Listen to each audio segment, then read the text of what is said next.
Well, I'm going to do a quick video on kilns, and I hope you find this useful. Now, we've got 3 electric kilns in the pottery at the moment. We have had a couple of others, and I did used to use gas when I was making stoneware, because I think it's useful to have flame in a stoneware atmosphere if you want to do reduction glazing and have nice lusters, and also it expands your colour range a bit. You can get reds if you've got a flame in the kiln, and what they call copper reds, and that's all quite exciting, and so on. Otherwise, we do earthenware because we use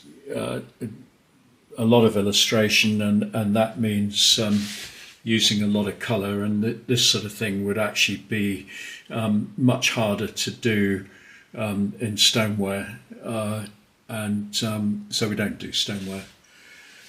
You can get nice effects, incidentally, in earthenware, and this is a mug we did in the last glaze firing, which is actually this this slip here. This is biscuit ware, and that's a copper carbonate slip with wood ash in it, and it has our green copper glaze over the top of it, and I'm very happy with that. So I've done a few more, and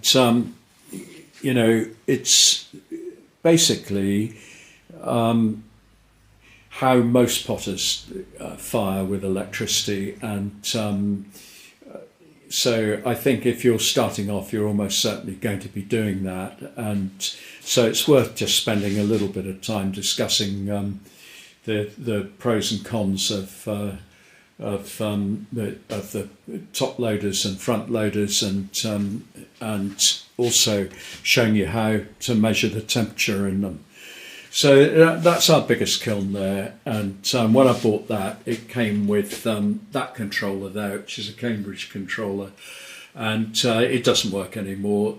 It failed, and so fortunately, all the kilns I've got here are manufactured by the same company, which is Kilns and Furnaces, and they are in Stoke-on-Trent, and they're very helpful. When that controller broke, I wasn't quite sure what the problem was, because it looked like it was working, but I thought, well, maybe it's the thermocouple.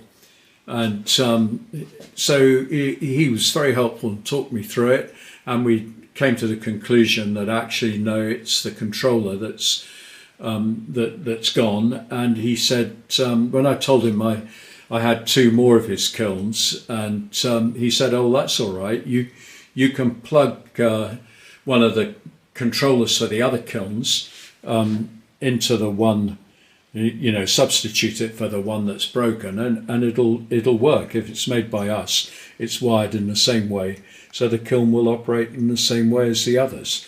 And hey ho, I mean, I didn't know that, and so that was a great discovery, and it's one of the reasons why it really helps to buy kilns from somebody you can talk to. And if you live in the UK, like I do, I try and buy everything from local manufacturers, because I know I can lift up the phone and talk to the people who made the kiln, or made the slab roller, or made the wheel, or made whatever it is. And it's becoming increasingly difficult to do that with so much stuff coming into this country from overseas. Now, I've been in this game for a long time, and I used to get the trade magazine from Stoke-on-Trent, and I don't even know whether such a thing exists anymore. Probably not. But however, the front loader, it's if I'm firing high value articles, like these planters here, which have a lot of decoration in them, I'm going to use the front loader. And the reason is that I have made the mistake of using the top loader, and it's a great kiln. We really like it. We use it a lot. We probably use it more than the front loader, but it does cool down very quickly. Now that's fine for, you know, small articles and and wheel thrown ware and little tiles and coasters and stuff like that. Not a problem. It's just not a problem. But when it comes to large articles like that, I think that the quicker cooling cycle may have just exacerbated the problem we have. And I have made a film on this. I'm not going to go into the wheres and wherefores of this crack planter, but it is a shame because it had a lot of work put into it by Charlotte, who does all the decoration. It's absolutely beautifully decorated. And to have lost it like that is a great shame. So we made 4 of them, and I'm not, incidentally, don't think I'm blaming the kiln for this. I'm not. It's my fault really, because what we should be doing is we should be using a sanded or grogged white earthenware for this, for reasons I've already explained in a different video. So if you look at my channel, you'll see that, and you see that planter come up, and you're interested in why that should have broken. Watch that one, and it'll give you most of the answers. But here's the one that I didn't mention in that, and that's the cooling cycle. Now these are biscuit fired in the front loader. And let's just have a look at the kiln. I mean, you know, the clue is in what you can see, and you can see this is a substantially made kiln, and the brickwork's great. It's got elements evenly spread through it, and they go in the floor as well. Can you see them down there? And there are no elements in the door on this one. Don't really need them. It's only 4 cubic foot. If this was a 12 cubic foot kiln, or you know, or above, I'd probably want to see elements in the door, and possibly in the back as well, and maybe even not on the roof, I don't think. And this one here, if we look at the insulation here, it's thinner basically. It's great. It heats up very quickly. It fires very well. It's pretty even. I don't have any complaints about it, but to get it down from 1100 degrees, which is what we're glazing at, to get it down to about 50, which is where I'm going to be opening it to see how that firing went. This one will do it in about 24 hours, and this one will take at least 48 hours to get down to that temperature. That means it's had, I just leave it, you know, you just got to be patient. Just walk away from it. It doesn't really matter. Trust me, there's plenty more to do in a pottery than wait for a kiln to cool down. So, you know, just enjoy the ambient temperature while it's cooling down, and you know, come to it when it's down to about 50 degrees. Now, they took 2 days to cool down. That's a biscuit firing. So when I glaze them, they're going to take at least that long to cool down. I think these we'd already made, so I fired them, and I am taking a little bit of a risk with them, but they don't have the added extrusions for the lip and the feet that the other 2 did, because that's a biscuit one that broke as well up there, and you can see it's got quite substantial modelling on the top and the bottom of it. It's a real shame it broke. But the decoration is the same as it is on this one. So all is not lost so far. And Charlotte said, you know, pointed out the cabbage. This is sgraffito decoration.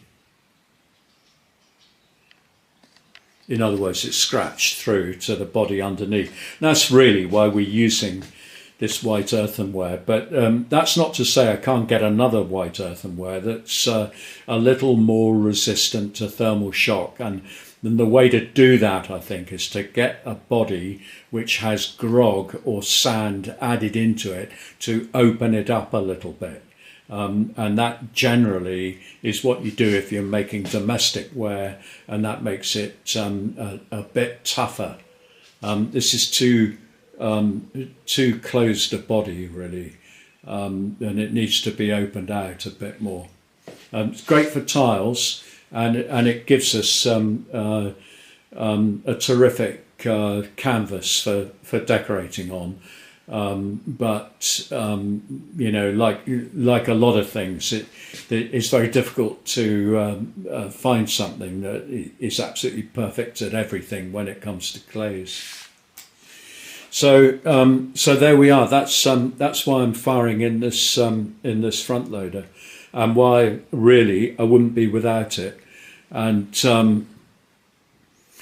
the front loader will fire on this programmer here, and I've also done a separate video on that. So if you look at my channel again, you'll see that we put up both a glaze firing program and a biscuit firing program on video. And you don't want to copy what we're doing, because you may well be using a clay that matures at a different temperature, or a glaze that matures at a different temperature, or both. And so you're going to have to sort of work that out for yourself. You can always ask us. We're open in the comments section, and I do look out for comments, and I'm very happy to answer any queries you may have running down that line. You may want to know what these are here, these Orton cones, and I don't measure the temperature of the firing with these, but I do check the evenness of the temperature inside the kiln with them.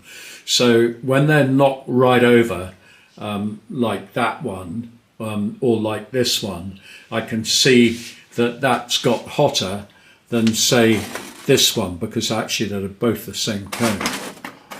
So potters use these to measure the amount of work that the heat has actually done inside the kiln, rather than the actual temperature.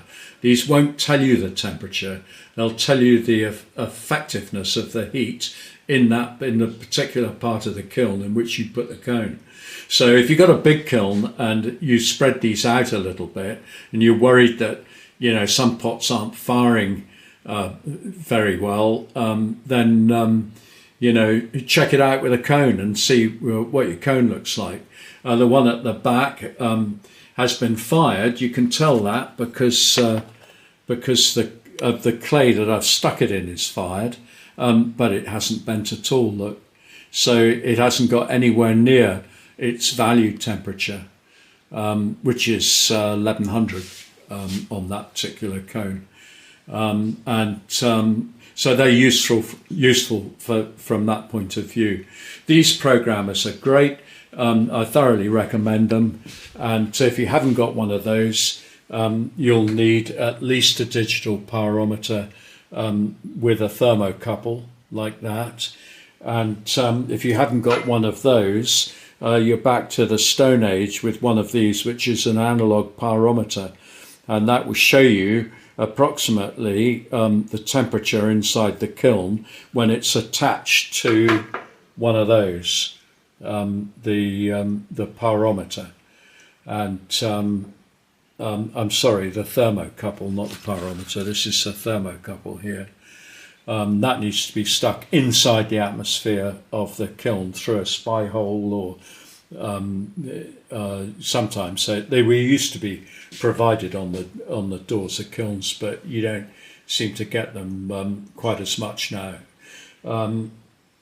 Not really used. The disadvantage of an analog pyrometer like this is you can't actually tell by looking at it really whether the temperature's going up or going down, because whatever's happening is going to be happening very slowly. Whereas when you look at the dial on a pyrometer, it tells you immediately if the number's getting bigger, then the kiln's getting hotter, and if it's getting smaller, it's cooling off. So that's really what you need to know if when you're firing a kiln, particularly if you're reducing in a gas fueled atmosphere or something like that. Once you start taking the oxygen out of the kiln and loading it up with gas, it's very difficult to keep that temperature rising. So trying to do it on a pyrometer like that is a struggle. It's all gone backwards before you even know it. And so anything digital is going to help in that respect. So I think if you got one of those wired in, and it can help you given a power cut or something like that, because it doesn't need an independent source of power. It'll just work off the heat generated in the thermocouple. So there's a few pointers. The other thing I think I should tell you is if we look at the front of this kiln here, it says volts 400, phase 3. Now this is a 3-phase kiln, and so is that one. So you need 3-phase power. Now most of us don't have that, and this is an industrial building, so we do have it, and very useful it is. And I can still only fire one of these kilns at the same time. Can't fire them both at once. We don't have sufficient power to do that, and that's the changeover switch between one and the other. And so if I switch that on and I engage the safety switch at the bottom of the door, can you see it down there? That's an isolating switch, and your kiln will have one of those even if you can't see it. This one does, but it'll be around the back of it here somewhere, and it will there it is, that bit there. And that will, when you open the lid, that will isolate the power if you haven't already done so at the main switch. This one's got its own programmer on it, and this is a single-phase switch kiln. I'm sorry, this is a single-phase kiln. So that's like a domestic cooker socket there, because this one's 7 kilowatts. And you cannot fire that off a 3-pin plug. Don't do that. Don't put domestic plugs on kilns; they'll melt, and they draw a lot of amperage, and very quickly. Last thing, how do you know what it's costing you to fire? Okay, now you know what a kilowatt hour of electricity costs, because it's on your bill. Let's say we're in the UK. Let's say it's 50 pence. Okay, now you have got to multiply that 50 pence by the number of kilowatt hours, the consumption of the kiln. That's 8.5. See, 8.48. Let's call it 8.5. So it's 8.5 times 50 pence.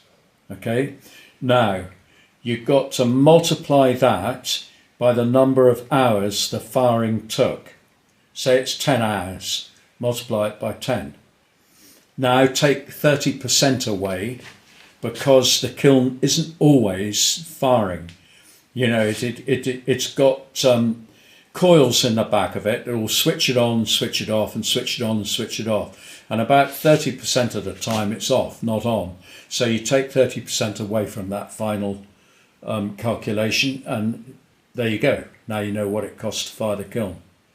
So if you're looking at a kiln, you're going to notice that the bigger the kiln is, the bigger that kilowatt is going to be. So this is a 4 cubic foot kiln, and it's 8.5. And this one is this is an 8. This is an 8, and I'm just looking at, it's 11.25. Don't know if you can see that. I can't get behind the camera to see it. So that's 11 and a quarter. This is 8.5, and you can work it out from that. So that's your calculation on that one. Now I'm sure there's a million things that I haven't mentioned and I should have done, but I think that's probably enough information in one go anyway. So I'm going to do this glaze firing, and that will be the if I can get this to download, that'll be the next video. I just want to show you how we go about doing that. Okay, so thanks for joining us, and I hope we'll catch up again soon.